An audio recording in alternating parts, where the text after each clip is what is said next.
Olá, meu amigo e minha amiga, Jesus aqui outra vez, graças a Deus, para mais um conteúdo. E nós vamos falar dessa questão do Pix, o Haddad, que se orgulha de ser chamado de taxagem. Mas tem alguns ingredientes, eu trouxe alguns trechos de uma entrevista que ele deu ao UOL, especialmente sobre essa matéria que nós vamos tratar, e também uma colunista do UOL que faz uma alusão muito importante sobre essa questão, que o Nicolas Ferreira resolveu aparecer de novo. Meu gato está com probleminhas de cio. Portanto, se ouvirem barulhos desse rapazinho, ele está perturbado, porque ele lá não foi castrado.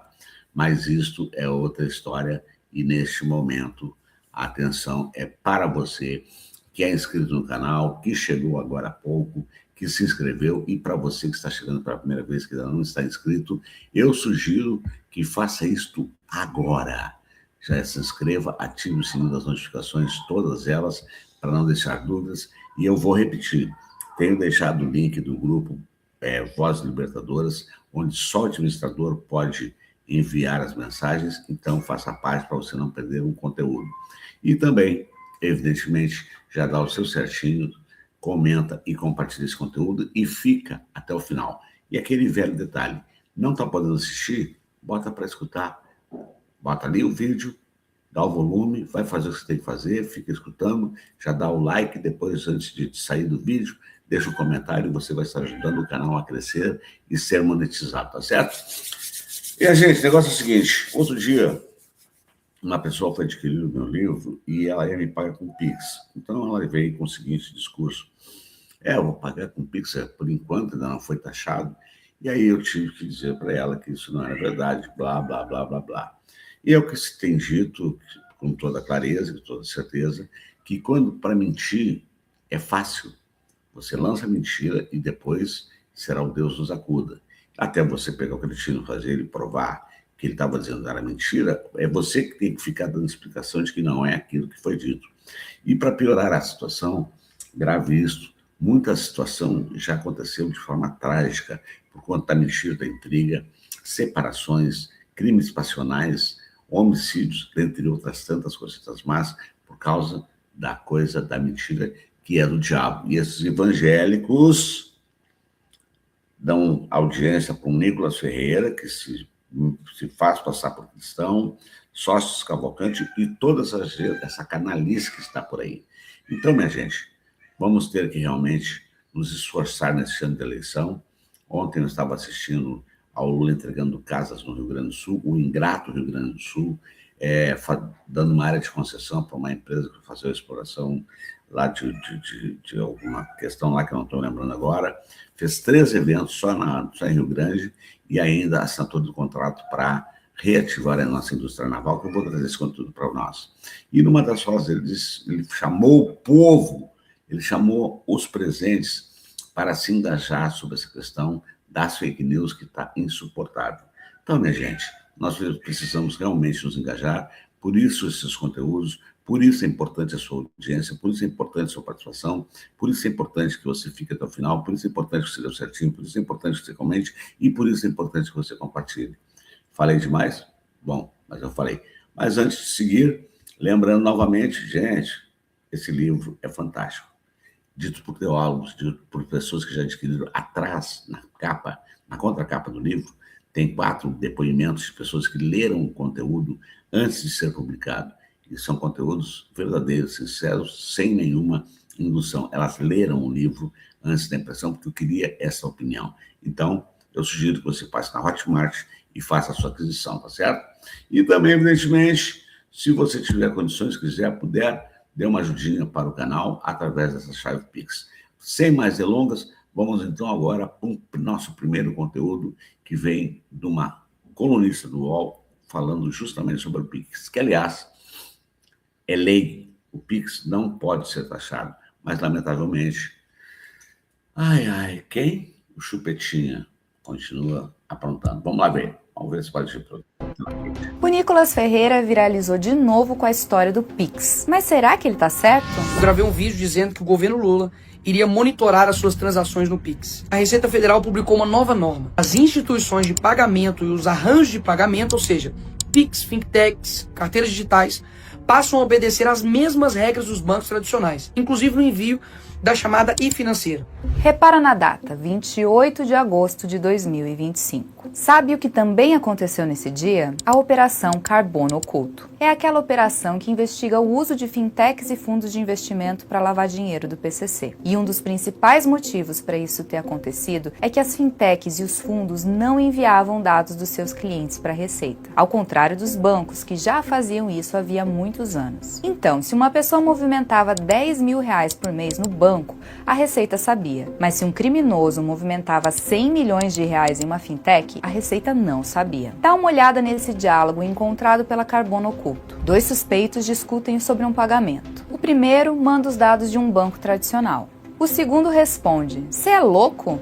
Da minha DM não posso mandar." "Manda lá, Berlim." "Ó, você não mandou abrir conta na Berlim?" Berlim é o nome de uma fintech depois rebatizada de BK Bank. O que a nova norma da Receita fez foi determinar que todas as fintechs do Brasil precisam informar qual foi o valor que cada cliente movimentou, da mesma forma que os bancos. É a tal da e-financeira. A chamada e-financeira. E os fundos de investimento? Bom, eles já eram obrigados a mandar a e-financeira para a Receita, mas muitos não estavam mandando. E o pior, não estavam sendo cobrados por isso. É o caso de fundos da REAG, suspeita nos casos do PCC e do Banco Master. Esse é um trecho de um relatório sigiloso da Carbono Oculto. O organograma mostra o BK Bank, um fundo da REAG e suspeitos de integrarem o PCC. O relatório diz: os fundos não enviaram a e-financeira. Não é possível saber quais valores eles movimentaram, fazendo deles um local completamente obscuro. Mas e o Pix? Não mudou nada sobre o Pix. A e-financeira só diz para a Receita que o cliente movimentou tantos mil, tantos milhões, tantos bilhões. É uma soma de todas as transações, seja por cartão de débito, crédito, transferência e até por Pix. Sim, o Pix já estava na e-financeira desde que foi criado, mas só na e-financeira dos bancos, porque só eles enviavam os dados. A e-financeira não revela detalhes das suas transações para a Receita. Não dá para saber quem pagou quanto para quem. Isso só ocorre com a quebra do sigilo bancário, que precisa de autorização judicial. O Nicolas falou que a nova regra da Receita vai monitorar o Pix, mas o que vai passar a ser fiscalizado mesmo é o dinheiro que circula pelas fintechs.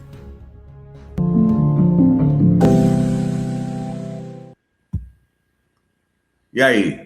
Fantástico, não é mesmo? Agora, o mais curioso de tudo isso é porque, pela segunda vez, o seu Nicolas Ferreira aparece em vídeos dessa natureza. Qual o interesse? Quem está financiando? Qual é onde ele está com o seu pezinho, ou a sua perna, o seu corpinho todo amarrado na situação? Isso precisa ser investigado. Aliás, eu não sei porque o Alexandre de Moraes ainda continua com aquele bendito processo das fake news, cujo qual ele está inserido. Aliás, eu não sei por que ainda não tomaram uma providência de encaminhar um pedido de cassação para esse cara, e, aliás, um processo crime, porque cassação não vai rolar, porque aquela Câmara é uma desgraça, aquele Conselho de Ética é uma desgraça, e tudo é uma desgraça. Mas nós temos que conviver com isso, esperamos fazer um trabalho excelente esse ano, para eleger mais progressistas, mais pessoas de esquerda, tanto na Câmara Federal, quanto no Senado, quanto nas Assembleias Legislativas, quanto governadores e etc. Mas está nas nossas mãos. Então vamos ver agora esse menino Haddad, na mesma linha, ou numa linha paralela, falando sobre a motivação desta fiscalização em cima do Pix. Por isso é muito importante você ficar ainda até o final, porque ele vai falar do Paulo Guedes, e aí, ou aqui ele vai falar do Paulo Guedes, deixa eu ver. Bom, vamos ver a matéria, tem dois conteúdos, os dois são importantíssimos, é importante que você acompanhe. Vamos lá, vamos botar o Haddad aí. Fazer política criticando ideias que eu considero equivocadas. E não inventando ideias de um adversário imaginário para ganhar apoio popular. Eu penso que esse tipo de prática ela é horrorosa, porque quem defendeu taxar a transação financeira foi o Guedes. E ele tinha um secretário da Receita Federal que publicamente defendia isso. E defendia legitimamente do ponto de vista dele. Ele entendia que com a digitalização da economia, a maneira mais fácil de taxar era taxar as transações financeiras. Como acontecia na antiga CPMF.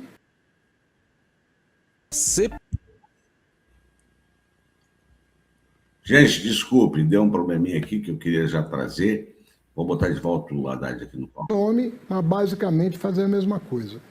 Isso, você fala, o Haddad está inventando. Tem vídeo no YouTube, vídeo, não é inteligência artificial, vídeo do YouTube, mostrando o ex-ministro da Fazenda do governo Bolsonaro defendendo essa ideia. Eu discordo. Se eu concordasse, eu teria proposto. O que eu propus foi aprovado pelo Congresso Nacional. Foi a reforma tributária sobre o consumo, criação do IVA, taxação de offshore, fundo fechado, dividendo de quem ganha mais de 1 milhão por ano e assim por diante. Então não tenho nenhum problema de defender aquilo que eu propus e aprovei. E eu já estou no 3º ano de gestão à frente do Ministério da Fazenda. Então ficar com esse tipo de coisa nas redes sociais é muito ruim. E aí o primeiro tem razão. Agora, veja só, é muito difícil você desmascarar uma mentira sobre o que você vai fazer. Porque, veja bem, olha o que a pessoa está dizendo. Se existe fiscalização, existirá taxação. Isso não é verdade. Você tem que fiscalizar as coisas porque a pessoa pode estar lavando dinheiro, como foi o caso da REAG, que foi liquidada pelo Banco Central. E que era ou era um fundo, ou era uma fintech, usando fintech. Então, quando a gente traz as fintechs para dentro da fiscalização da Receita Federal, é para impedir a lavagem de dinheiro. Você que está me ouvindo deve ter visto postos de gasolina ligados ao PCC, dizendo o seguinte, se pagar com o Pix é mais barato. E aí, quando você via o quanto mais barato era um valor enorme. Por que a pessoa vendia 50 centavos mais barato o litro da gasolina? Não é por causa do cartão de crédito do Pix. É porque aquele combustível estava adulterado, ou aquele combustível tinha outra fonte de procedência. Aí está. Alguma dúvida? Essa é a questão. Então, o Haddad fez uma complementação. Mas eu fiz questão de ir atrás e trazer uma matéria sobre o seu Paulo Guedes falando sobre o PIX. Não é só uma narrativa, uma narração do que ele queria. Vamos lá. O antigo imposto sobre transações bancárias volta a assombrar. E a ideia é de ninguém menos do que o ministro da Economia, Paulo Guedes. Ele afirmou que tem intenções de estipular uma cobrança pelas transações feitas via Pix, que é o novo sistema de pagamento instantâneo do Banco Central, que entrou em operação na última segunda-feira. Guedes disse que o Pix deve ser visto como uma espécie de rodovia digital, onde o trânsito dos usuários que passam por ela poderia ser cobrado como um pedágio. Aí está, esta é a verdade. E, aliás, uma outra matéria da Band, que eu não consegui trazer para a nossa reflexão, ela diz respeito ao fato de que o governo do Bolsonaro estava com problemas de caixa, problemas de equilíbrio fiscal, problemas de dinheiro. Por isso, o Guedes tentou saltar em cima, inclusive, como uma CPMF, que era a contribuição compulsão há uma cobrança provisória sobre as transações financeiras, e aí tinha uma promessa, inclusive, de devolver o dinheiro, que nunca aconteceu, e aquilo ficou por anos. Era provisória, aquilo ficou no governo Fernando Henrique. Se você lembra disso, ficou por anos. E aí, então, agora vamos à parte mais interessante desse vídeo, que é o Haddad se orgulhando de ser chamado de Taxade. Vamos assistir? Ser lembrado como o único ministro da Fazenda dos últimos 30 anos que taxou offshore, que taxou fundo familiar fechado, que taxou paraíso fiscal, que taxou dividendo, que taxou bet. A oposição está certa. A taxação BBB saiu do papel, com o apoio da oposição, inclusive, que acabei de aprovar no Congresso Nacional o ano passado, agora, semanas atrás, a taxação BBB que todo mundo conhece. Banco, bet, bilionário foram taxados. Então, eu assumo que essa turma que não pagava imposto, sim, voltou a pagar. Então, se a oposição quiser bater bumbo em torno disso, be my guest. Estou feliz de vocês lembrarem que eu sou o ministro da Fazenda que teve coragem de taxar o andar de cima, de cobrar condomínio de quem mora na cobertura e não pagava. É isso mesmo, é assim que eu vejo a sociedade brasileira. Quem é muito rico e não pagava imposto, agora está entendendo que vive em sociedade, que tem que colaborar com o SUS, que tem que colaborar para ter uma escola pública. Às vezes eu falo, eu gero emprego, mas o funcionário dele não tem dinheiro para pagar a escola. O salário que ele ganha não dá para pagar a escola particular. Quem tem que oferecer a escola particular para o funcionário é o Estado. Às vezes a pessoa não tem o dinheiro para pagar plano de saúde. Quem tem que fornecer um sistema único de saúde é o Estado. Então, essa questão, o Estado tem que prover os bens essenciais que não podem ser comprados pelo trabalhador e que são essenciais. Júlio. É assim que funciona uma sociedade civilizada na minha cabeça e eu não tenho nenhum problema com isso. Toda a minha formação de direito, de economia, de filosofia na vida pública é essa. Eu não tenho nenhum problema com isso. Então, podem continuar divulgando que bilionário no Brasil passou a pagar imposto. Sensacional. Tirou uma onda com a cara deles todos e assumiu. Eu sou mesmo o taxade. É isso aí. Assim é que se faz um governo, assim é que fazem as pessoas que têm a chamada vergonha na cara e que fazem a coisa certa. Portanto, obrigado por você ter chegado até aqui. Não se esqueça, se você puder, quiser, deixa uma graninha nessa chave Pix para ajudar o canal, a gente a crescer. Não se esquece de estar certinho, deixar um comentário e compartilhar. E eu vou deixar aqui a nossa bela logo, que é da nossa corrente libertando, quebrando correntes, libertando vozes. Porque aqui é a voz libertadora. A verdade doa em quem doer. E como eu sempre digo ao final de cada conteúdo, com a graça de Deus, até o nosso próximo encontro. E eu espero que você fique muito bem. Obrigado, com a graça de Deus. Portanto, eu vou ficando por aqui, deixando a nossa logo para você lembrar sempre que é uma voz libertadora. Um beijo no teu coração. Aqui está a logo. Fui.